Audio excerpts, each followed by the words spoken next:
2026년 새해 당신의 운을 깎아먹는 3가지 몹쓸 행동. 흥분된 마음을 가라앉히는 차가운 지혜. 새해 아침이 밝으면 누구나 들뜬 마음으로 새로운 계획을 세웁니다. 올해는 이것을 이루리라, 올해는 누구를 만나리라 하며 의욕을 다집니다. 하지만 조선 최고의 실학자 정약용은 유배지의 차가운 새벽, 우리에게 전혀 다른 이야기를 건넵니다. 잠시 귀를 기울여 보십시오. 정약용은 이렇게 말했습니다. 사람들이 새해에 실패하는 이유는 의욕이 없어서가 아니라 너무 많은 것을 드러내고 너무 쉽게 마음을 열기 때문이다. 이 말의 무게를 느끼십니까?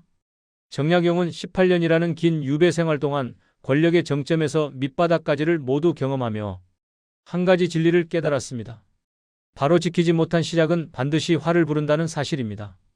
지금 당신이 품은 그 뜨거운 의욕이 오히려 독이 되지 않도록 정약용이 전하는 새해에 절대 하지 말아야 할 3가지 행동을 깊이 새기십시오.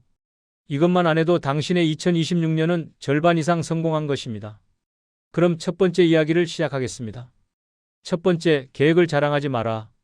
심장심침, 마음을 깊이 가라앉힌다는 뜻입니다. 당신의 원대한 계획을 미리 입 밖으로 내뱉지 마십시오. 정약용은 이렇게 말했습니다. 깊은 사람은 그 마음을 깊은 우물처럼 가라앉히고 얕은 사람은 그 마음을 쟁반의 물처럼 흔들며 드러낸다. 우물과 쟁반의 차이를 생각해 보십시오. 우물의 물은 깊고 고요하여 쉽게 흔들리지 않습니다. 하지만 쟁반의 물은 조금만 움직여도 사방으로 튀어 흩어지고 맙니다. 우리는 새해가 되면 SNS에 계획을 올리고 주변에 자랑합니다. 올해는 10kg 빼겠어. 올해는 승진할 거야. 올해는 사업을 시작할 거야. 하지만 정약용은 이를 기운을 흐트리는 가장 어리석은 짓이라 경고합니다. 왜일까요? 계획을 말하는 순간 당신의 뇌는 이미 그 목표를 이룬 것으로 착각해 도파민을 소비해버립니다.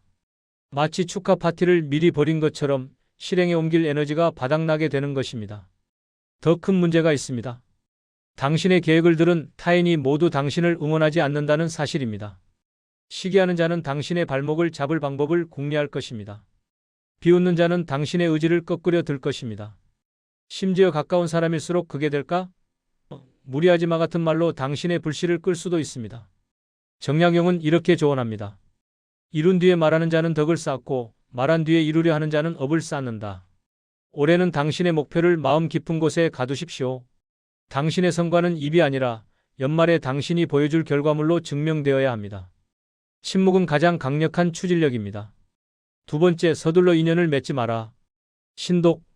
신독은 홀로 있을 때 삼가는 마음이라는 뜻입니다. 외로움에 취해 서둘러 새로운 인연을 맺지 마십시오. 새해가 되면 각종 모임과 제안이 쏟아집니다. 동창회, 신년회, 네트워킹 파티, 새로운 인맥이 곧 기회라는 생각에 여기저기 얼굴을 비추고 싶어집니다. 그러나 정약용은 유배지에서 뼈저리게 느꼈습니다. 권세를 가졌을 때 구름처럼 몰려들던 이들이 그가 죄인이 되자마자 가장 먼저 돌을 던졌다는 사실을요. 그는 이렇게 적었습니다. 이익으로 맺어진 인연은 이익이 사라지는 순간 칼날이 되고 외로움으로 맺어진 인연은 더 큰 고독으로 돌아온다. 생각해 보십시오. 당신이 외롭다고 해서 새해의 분위기에 취해서 아무나 가까이 들인다면 어떻게 될까요? 당신의 격을 낮추는 사람, 남을 험담하는 사람, 이익만을 쫓는 사람들과 어울리는 것은 당신의 새해 운을 쓰레기통에 던지는 것과 같습니다. 정약용의 조언을 다시 듣겠습니다. 사람을 사귀는 것은 신중하고 또 신중해야 한다. 10년을 사귀어도 그 속을 알 수 없거늘 어찌 새해의 흥분된 분위기에 취해 마음을 연단 말인가? 올해는 사람의 수를 늘리기보다 나 자신을 돌보는 신독의 시간을 늘리십시오. 혼자 있는 시간을 두려워하지 마십시오. 그 시간이야말로 당신이 스스로를 성찰하고 내면을 가꾸고 진짜 가치 있는 사람이 되는 시간입니다. 당신이 향기로운 꽃이 되면 나비는 스스로 찾아올 것입니다. 세 번째, 사소한 불운에 버럭하지 마라. 치심은 마음을 다스린다는 뜻입니다. 새해 초반에 닥치는 작은 고난에 일희일비하며 감정을 쏟지 마십시오. 새해 벽두부터 일이 꼬이거나 무례한 사람을 만날 수 있습니다. 출근 첫날 상사에게 꾸중을 듣거나 새해 첫 거래가 무산되거나 사소한 실수로 창피를 당할 수도 있습니다. 그때 당신은 어떻게 반응하십니까? 에이, 올해는 시작부터 망했네. 이러니까 안 되는 거야. 이렇게 화를 내거나 감정을 표출하는 행동은 금물입니다. 정약용은 이를 자기 집의 보물을 길가에 던져버리는 행위라고 했습니다. 생각해 보십시오. 평정심을 잃는 순간 당신이 세운 지혜로운 판단력은 마비됩니다. 분노는 상대에게 당신의 패를 다 보여주는 일이며 당신의 품격을 스스로 깎아내리는 일입니다. 더욱이 감정을 터뜨린 후에는 후회가 밀려옵니다.